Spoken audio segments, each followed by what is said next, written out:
By letting it cool, the muscle fibres close down themselves and they trap the moisture. If you start to carve it when it's too hot, all the juices will come out and it won't taste as good and it will have a dry texture. Now, because we're letting it stand, what we've done, of course, is free all the oven space up, so you can go in, you can do your veg, you can do your stuffing, the whole cooker's free, you can prepare everything else, just leave the turkey on the side. Let it stand for an hour, it's not going to go cold. We're now going to take the turkey out of the roasting tin and put it into the carving dish. Get your oven gloves, pick it up by the legs.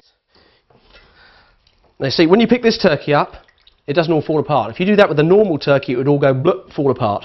So you can pick the bird up by the legs, put it onto the carving plate, and then we've got all this beautiful, wonderful, rich stock left in the bottom of the tin with the roasted onions. Get your spoon and you just go around the roasted tin, scraping off all those lovely crispy bits, the caramelised bits at the bottom of the roasting tin that carry a lot of the flavour. And then you pour that stock into a container. It's the maturity that produces this wonderful brown stock, and it's full of flavour. Please, please, please don't spoil a Kellybronze turkey by adding any gravy granules or stock cubes. It really doesn't need it. Because it's that mature bird, it produces its own wonderful stock and doesn't need any help whatsoever.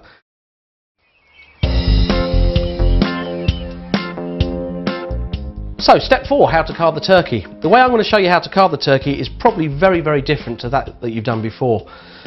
It's all about what we call breaking the bird down, and if you follow this method you get so many more servings out of it. We're going to take the leg off, we're going to take the wing off, then we're going to take the breasts off, and then we carve the meat. Sharp knife and a carving fork.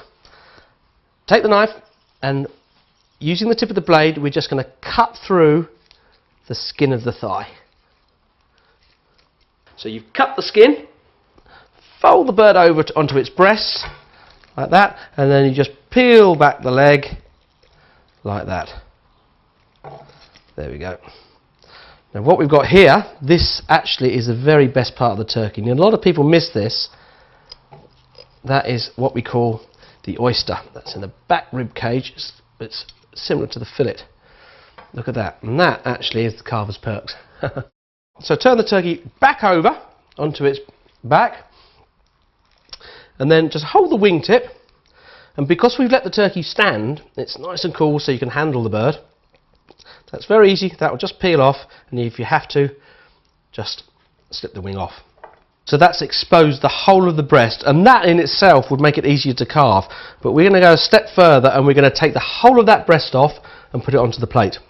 So with the sharp knife, just follow the line of the bone, and just concentrate on keeping in tight. There we go. That way you're not going to leave a lot of meat on the carcass, you'll get as much off as possible. With the carving fork, put it into the breast and you can just fold it back, pull it back, and that exposes the bird so you can see what you're doing a little easier. In.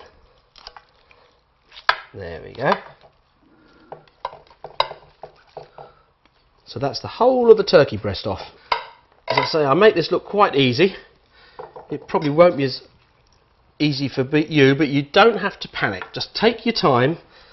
And then let's not forget the parson's nose. A lot of people love the parson's nose. You can just hold that and just break it off. Beautiful. Look at that lovely brown crispy skin. There we go. So we've broken the bird down, and that's actually the carcass of the turkey. You see, we've taken the leg off, we've taken the wing off, and we've taken the breasts off, both sides.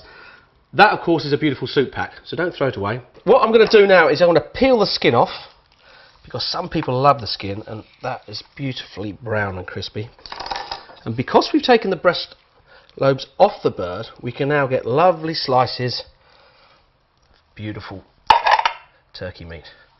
The old traditional breeds, they've got a very, very fine meat texture, and that's why when you see I'm carving, it doesn't fall apart. It's not flaky, it's not dry, and you can see by carving it like this, we can carve down through the breast and get lovely slices of beautiful breast meat.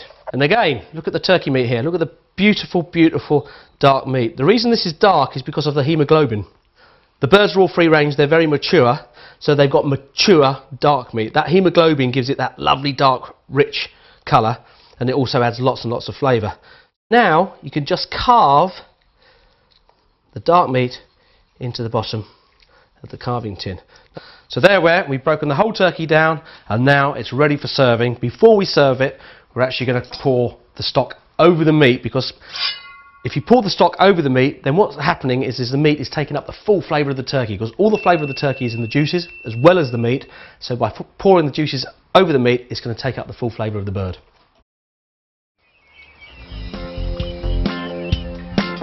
And here we are, the last step, step 5, serving and eating the turkey. And at the end of the day, that's what it's all about. Good natural food to be enjoyed by everyone. Here's the stock, there's the turkey. I'm just going to pour the stock, all the juices of the bird, over the meat, so it takes up the full flavour of our Kellybronze turkey. Nothing could be simpler. You can find this whole process itemised and listed on the main menu of the DVD, but if you need more information, just hop onto our website www.kellyturkeys.com.